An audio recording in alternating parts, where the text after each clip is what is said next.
Every war you've ever supported was sold to you, not declared, not explained, sold, like a product on a shelf with better packaging. The same techniques that sold you Iraq, sold you Vietnam, sold you Libya. Different decade, different enemy, same commercial, atrocity propaganda, embedded journalists, patriotic framing.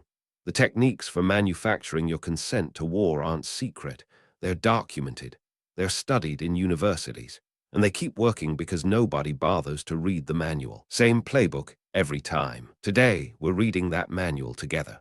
From the sinking of the Lusitania to the weapons of mass destruction that never existed. From the Gulf of Tonkin incident to the babies ripped from incubators that turned out to be a PR firm's invention.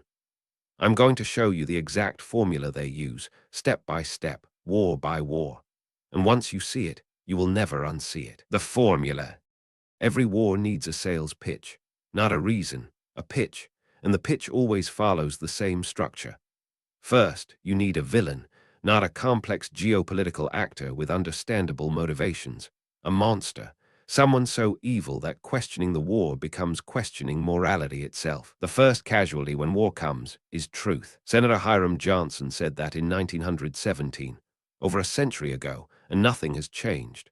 The formula is simple. Step 1, dehumanize the enemy. Step 2, fabricate or exaggerate an atrocity.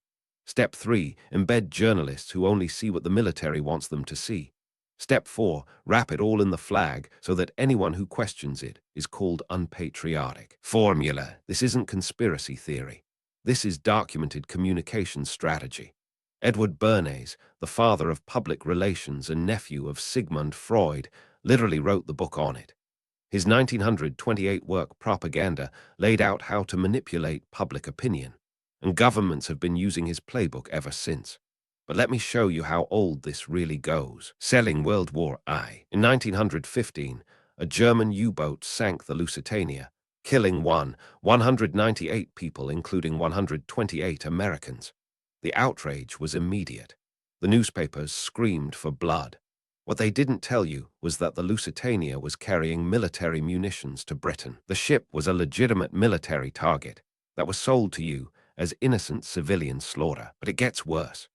2 years later, when the U.S. finally entered World War I, President Woodrow Wilson created the Committee on Public Information.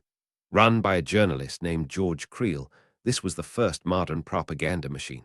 They hired artists, filmmakers, and writers.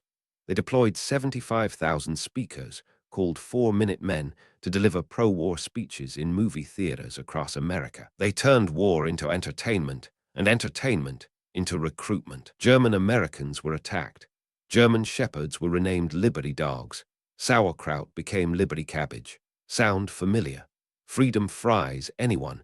If this revelation is opening your eyes already, hit like and subscribe, because we are just scratching the surface. Because the next war, they got even better at it. Atrocity Factory. Here is where it gets truly disturbing. In 1990, a 15-year-old girl testified before the U.S. Congressional Human Rights Caucus. Tears streaming down her face, she described Iraqi soldiers pulling babies from incubators in a Kuwaiti hospital and leaving them on the cold floor to die. The testimony was broadcast everywhere. It swayed public opinion. It helped push America into the Gulf War.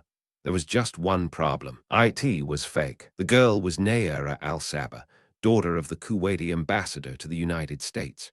Her testimony was coached by Hill and Knowlton, one of the world's largest public relations firms, hired by the Kuwaiti government for $14 million. $14 million to manufacture a war. Fake tears, real war. Amnesty International initially supported the claims. They later retracted.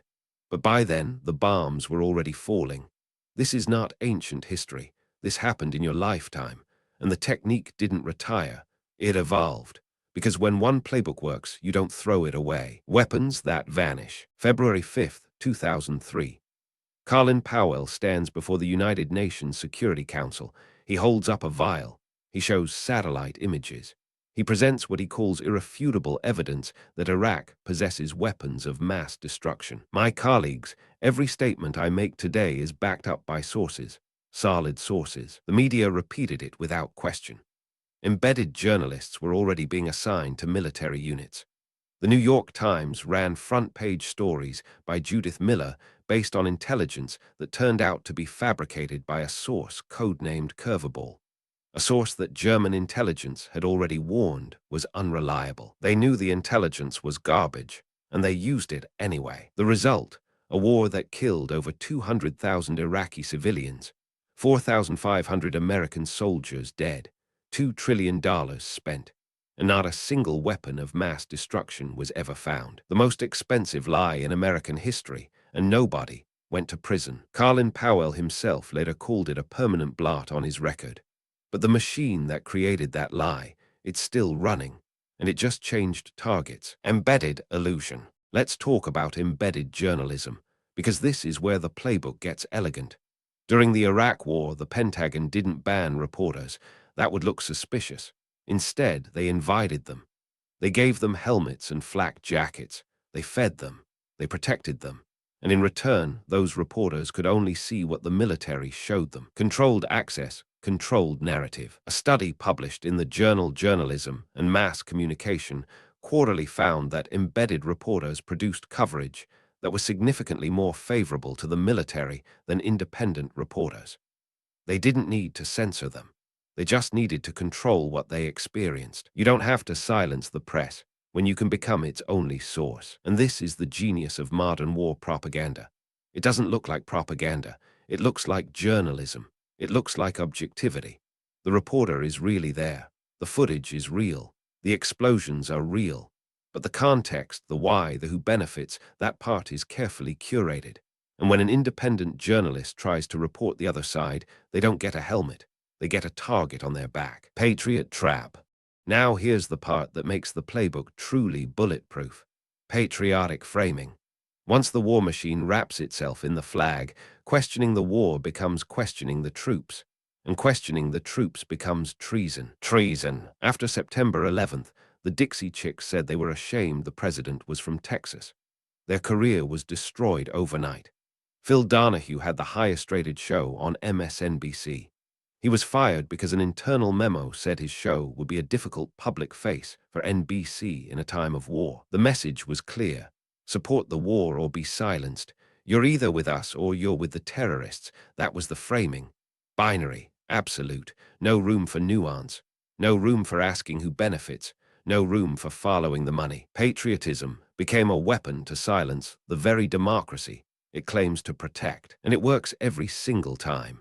Because nobody wants to be called unpatriotic. Nobody wants to be the one who doesn't support the troops, so we shut up, we wave the flag, and the contracts get signed. Who gets paid?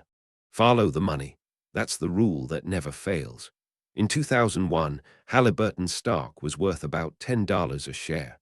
Dick Cheney, former CEO of Halliburton, became vice president.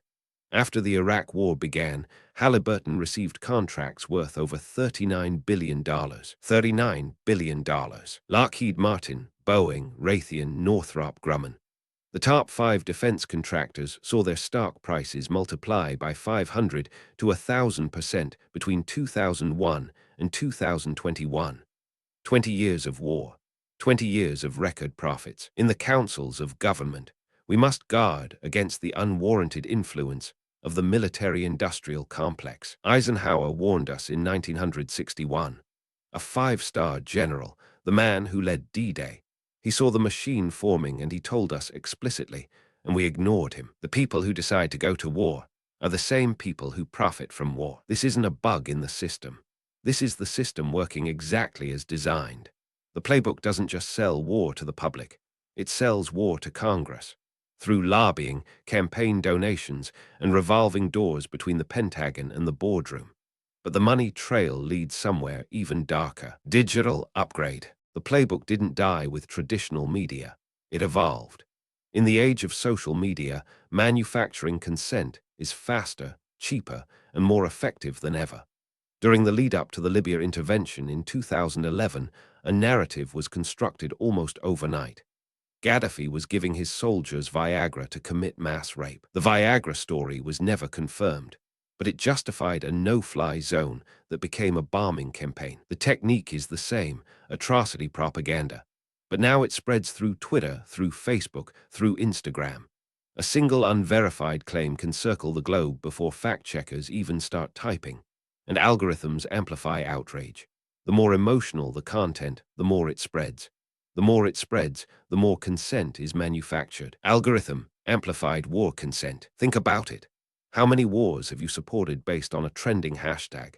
How many humanitarian interventions did you cheer for based on a viral video you never verified? The battlefield moved from the desert to your newsfeed, and you didn't even notice. But the digital upgrade comes with something new. Something the old playbook never had. Memory hole. George Orwell called it the memory hole, the place where inconvenient truths go to disappear. And modern technology has made it horrifyingly efficient. Who controls the past controls the future. Who controls the present controls the past. After every war, the lies that sold it are quietly acknowledged. The Nayara testimony was exposed. The weapons of mass destruction were never found. The Gulf of Tonkin incident was largely fabricated. The Viagra story in Libya was debunked. But here's the pattern that should terrify you. Repetition. The exposure never prevents the next war. It never results in accountability. Nobody goes to prison. Nobody loses their position. The same think tanks that pushed for Iraq are now pushing for the next conflict. The same media outlets that failed to question are still on the air. The playbook works precisely because we forget. Every generation thinks their war is different. Their cause is just. Their intelligence is solid. Every generation falls for the same trick, dressed in different clothes. And the machine counts on this amnesia. It banks on it, because a population that remembers would never consent again. Break the cycle. So what do you do when you realize the playbook exists? When you can see the formula being applied in real time, you become the most dangerous thing to any war machine. An informed citizen. Informed citizens break machines. The antidote isn't cynicism. It's not believing nothing. It's asking better questions. When the drums of war start beating, ask yourself three things. 1. Who benefits financially from this conflict? 2. What is the source of the atrocity claim, and who verified it? 3. What is not being reported, and why? These three questions would have stopped the Gulf War narrative. They would have stopped Iraq. They would have exposed every manufactured consent operation of the last century. The playbook only works on people who don't know the playbook exists. And now you know. You've seen the formula. You've seen how it was applied in World War I, in Kuwait, in Iraq, in Libya. You've seen how it evolved from newspaper propaganda to social media manipulation. The same playbook, adapted for the digital age, is running right now on your screen. The question isn't whether they'll try to sell you the next war. They will. The question is whether you'll buy it. The playbook hasn't changed in over 100 years. Dehumanize the enemy. Fabricate or exaggerate an atrocity. Control the journalists. Wrap it in the flag. Silence the dissenters. And above all, make sure nobody follows the money. All war is deception. Sun Tzu said that 2,500 years ago. But the biggest deception isn't on the battlefield. It's in your living room. It's on your phone. It's in every headline designed to make you feel instead of think. Feel less, think more. But you now have something most people don't. You have the manual. You've seen behind the curtain. And a population that can recognize the playbook in real time is a population that cannot be manipulated into war. That's power. Real power. Not the kind that comes from bombs and budgets. The kind that comes from an informed mind that refuses to be sold another lie.